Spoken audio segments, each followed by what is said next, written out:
From the position control request page, we will select the Update Vacant Position radio dial, then click Next.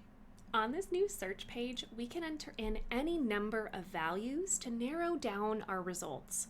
But importantly, the effective date we enter here will be the effective date of this update, and we will not be able to change it. So double check the effective date is entered correctly. In our example, they're hoping for a start date of 10/1/24, so I will backdate by 1 month to 9/1/24. This is going to ensure we leave ample time for changes. Best practice is to search by unique identifiers whenever possible for the most precise search results. In our example, let's search by the position number we want to update, 4016721. I'll add in a couple of additional search criteria to speed up the results. Again, we can notice that the department and job code fields are grayed out until we enter in the business unit.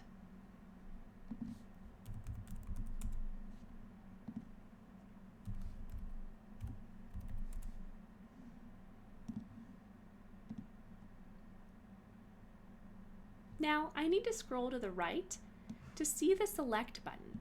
Click the Select button to open the position. Once the position opens, notice my effective date is grayed out. I can no longer adjust this date. I will need to add a reason code, make my updates, and ensure all the rest of the position data is updated and accurate. I've already done my research on this position, so I know I have 2 updates to make, Reports to and Special Training Code. I feel ready to choose my reason code. There are many options, and I am matching my updates with the correct reason code. For this update, I will select Reports to Change, RTC, since we are changing the supervisor. Before I make my 2 updates, I want to ensure all data that defaults from job code is refreshed. To do that, I will remove and re-add job code. When I remove the job code, I get a message, Salary Admin Plan, Grade, and Employee Relations Code must be updated to reflect changed job code. That means I will need to reselect the Salary Admin Plan, Grade, and Employee Relations Code.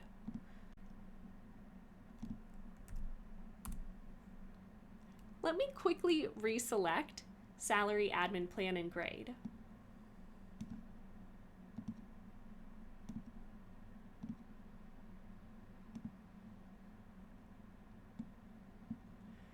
Notice that the department field is read-only. I cannot update it using a position control request. I have one more update to make on the description tab, updating the Reports to position number. Description tag is accurate. I need to check the remaining tabs for anything that is outdated or inaccurate, and then I will be able to submit.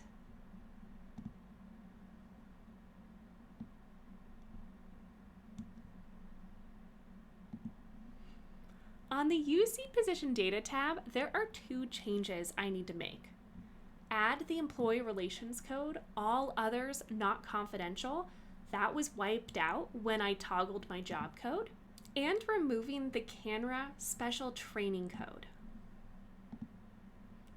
After one final review, I feel confident that everything is accurate. So on the Supporting Documents tab, I'm going to submit my transaction. Here, I can grab my transaction ID to add to whatever place I track my transactions.